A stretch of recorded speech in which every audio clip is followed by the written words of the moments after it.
In almost every classified Pentagon scenario for how a future confrontation with Russia and China, even Iran and North Korea, might play out, the adversary's first strike against the United States would include a cyber barrage aimed at civilians.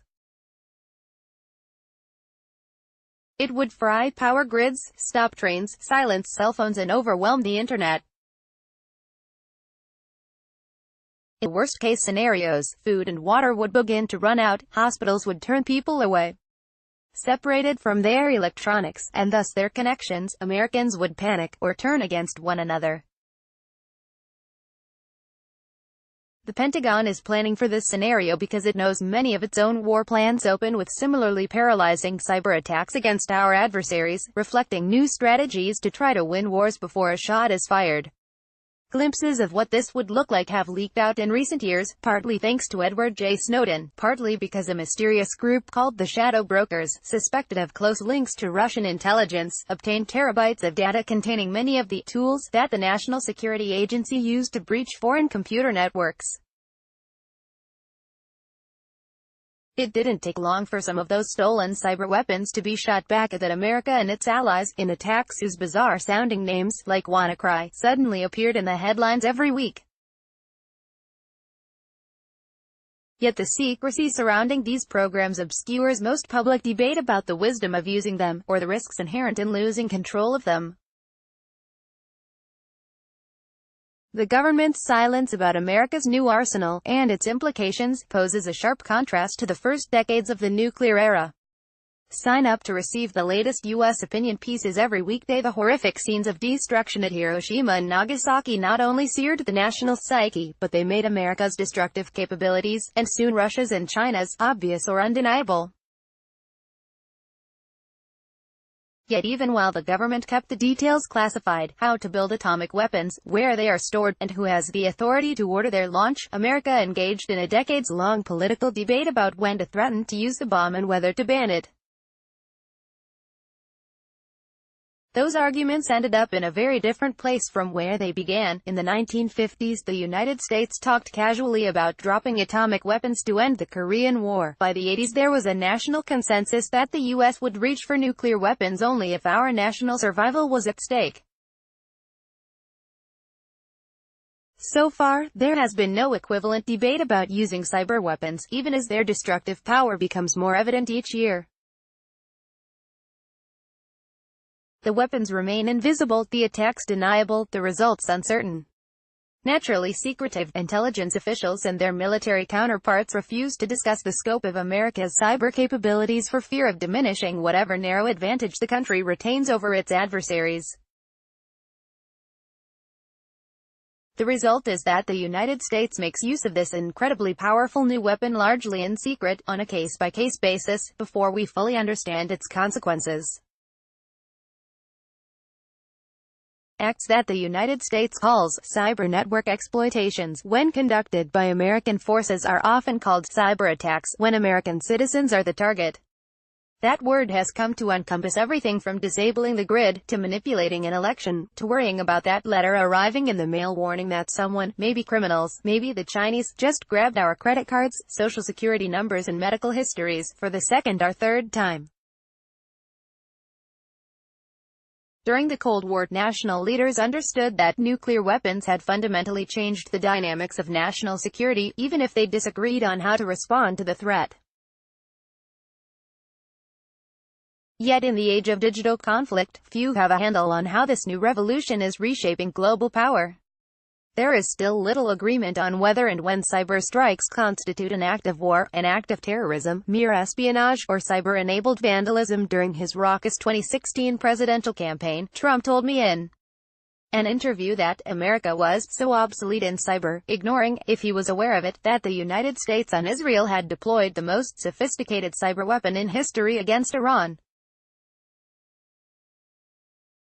More concerning was the fact that he showed little understanding of the dynamics of the grinding, daily cyber conflict now underway, the sort of war attacks that have become the new normal. His refusal to acknowledge Russia's pernicious role in the 2016 election, for fear it would undercut his political legitimacy, only exacerbates the problem of formulating a national strategy. But the problem goes far beyond the Trump White House.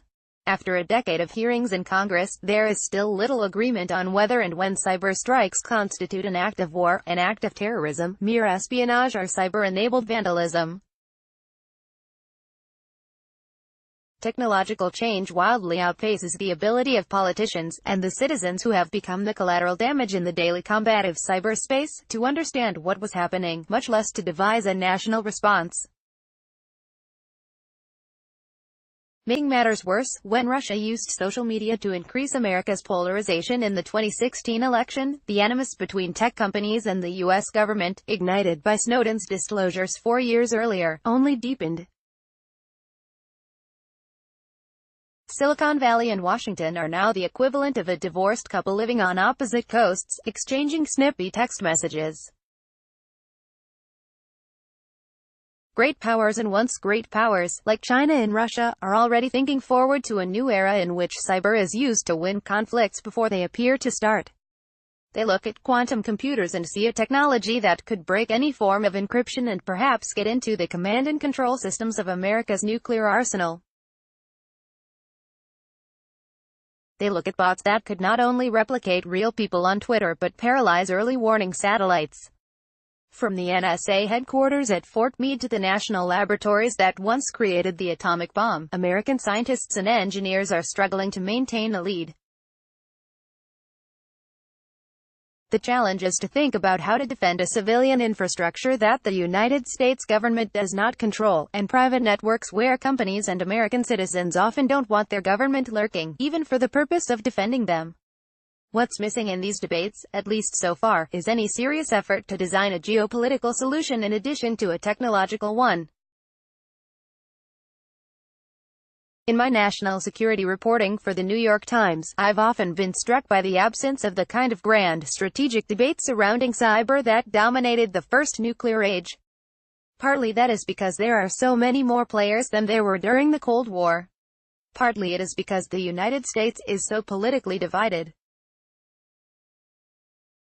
Partly it is because cyber weapons were created by the U.S. intelligence apparatus, instinctively secretive institutions that always err on the side of overclassification and often argue that public discussion of how we might want to use or control these weapons imperils their utility.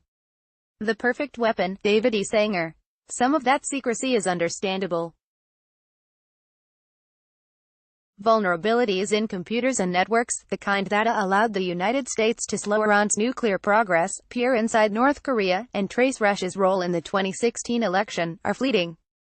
But there is a price for secrecy, and the United States has begun to pay that price.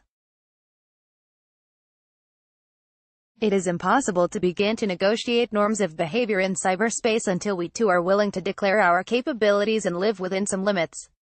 The United States, for example, would never support rules that banned cyber espionage. But it has also resisted rules prohibiting the placement of implants in foreign computer networks, which we also use in case the United States needs a way to bring those networks down.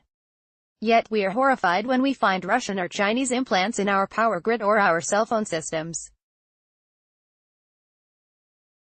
The key issue, in my opinion, says Jack Goldsmith, a Harvard law professor who served in George W. Bush's Justice Department, is the U.S. government's failure to look in the mirror. David E. Sanger is the chief Washington correspondent for the New York Times. He is the author of The Perfect Weapon, reprinted from The Perfect Weapon, War, Sabotage, and Fear in the Cyber Age. Copyright 2018 by David E. Sanger. Published by Crown Publishing Groups, a division of Penguin Random House LLC.